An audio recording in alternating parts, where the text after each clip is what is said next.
And Fiona is in Tanzania for us all morning and having a cuddle. Fiona. You're just talking about handsome men there, Andrew. Have you ever seen a more handsome man than this little boy? Sorry, every time I see him, I go a bit unnecessary. This is Fadiri. He has been crippled by polio since a toddler. And after the break, we'll be telling you how we've literally changed his life forever. See you then. OK, we're off to Africa now. Fiona is in Tanzania, and I believe there may be some noise. Fiona. Yeah, as you can see, I'm learning a thing or two here, Andrew, a lot actually. They're just learning their verbs in class here. Here at the Gator School for the Disabled, a lot of children here are deaf.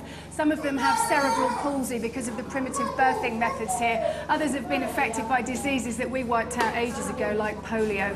So these are actually the lucky ones because there are lots of children who can't even get to school because they're disabled. Life for children in Africa is hard, and for disabled children, it's even harder. Well, yesterday I went to meet a very special young man called Fadiri to give him a special gift. Here's what I saw.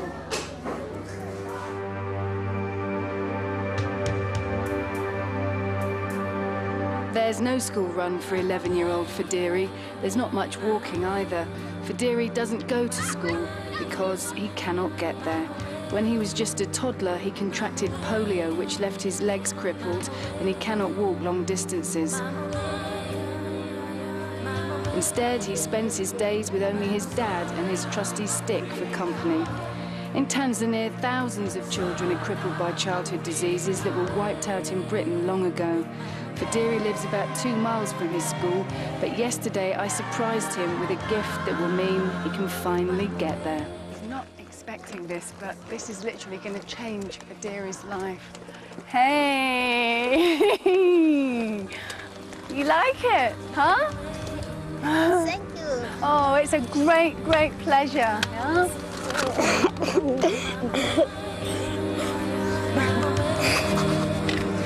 You're going to sit in it, yeah? Yes, thank you. It's a pleasure. Hey, it's good, yeah, it's bad. Come on then. I'll hold this. Hey!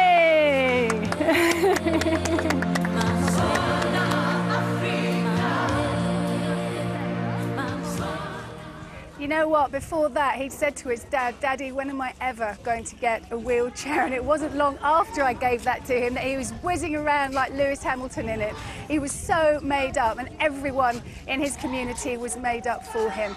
And as you will see now, I'm about to introduce you to my little friend Fadiri. Hey Fadiri, Jambo, Jambo. He has been whizzing around in this wheelchair all over the place, and he never stopped smiling, you know, and he's done that even when he was hobbling around with his stick. He never ever stopped smiling. He's not the only one we've helped out this morning though. There are lots of children, as I said earlier, who can't even get to school because, well, they can't walk, they can't make it here. But this morning we have changed all that. Just take a look at this.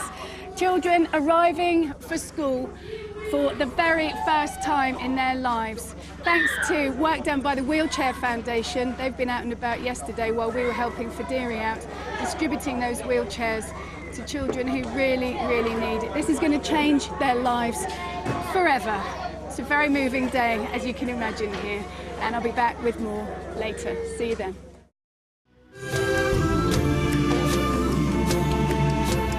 Finding Neymar with Virgin Holidays, building for a better future. Hello, welcome back to Tanzania in East Africa. Yes, I did find Neymar. She's a little girl I've been sponsoring for 3 years now, but that's not the only reason I'm here. We're doing lots of things in this very poor community. This morning, we allowed these disabled children for the very first time to come to school. Obviously, they weren't able to get here before because of their disabilities, but this morning they're here. And behind me, if you can see now, we've managed to give out a lot more as well. So we're really changing the lives of these youngsters here, some of them whose only wish was to have a wheelchair. I met a little guy yesterday, Fadiri, the most gorgeous little guy who had polio as a toddler and literally hobbled around the hills on a rudimentary stick. He's got his wheelchair now and he hasn't stopped smiling since, although he did smile a lot anyway. I want you to meet John now. Here's John. John's story is absolutely heartrending. John is 20. Our producer was out here in March, or in August rather, organising all of this. John heard that she was in town and literally dragged himself here. He can't walk. His mum left him when he was a baby. His dad died. He cannot walk. He uses flip-flops on his hands. He used those to drag himself all the way here this morning. And now we've given him a wheelchair. He can't speak much English, so that's why we won't chat to him. But his story is probably the most heartrending we've had this morning, because he lives on his own on a mattress in a room. But now, at least, he has mobility. All right, let's talk to the man who is in part responsible for all of this morning. This is Milton Fraley. Milton, you are such a big man in our opinion. Just tell us how these wheelchairs got here in the first place. Well, we deliver 10,000 wheelchairs worldwide every month. And the call came from actually GMTV, because we'd never covered this particular area of Tanzania before. So from that, we then decided, well, not 20 wheelchairs for the school, but 280 as a standard delivery, with the intention that we will now be sustaining the delivery continuously until all the people disabled in this area will be covered. He is like Santa Claus out here, believe me. Yesterday you were giving some out, weren't you? And how big was the crowd, Milton? Well, it's hard to say. They seem to have the drums beating, and they came from everywhere.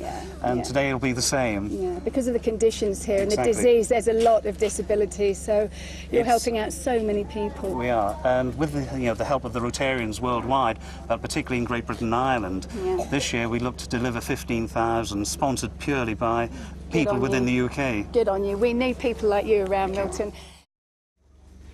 Once a builder, always a builder. I think we had them out working last night, I'd like you to know, unpaid and almost in the darkness, just so they can have it all finished by Friday when we'll be back here.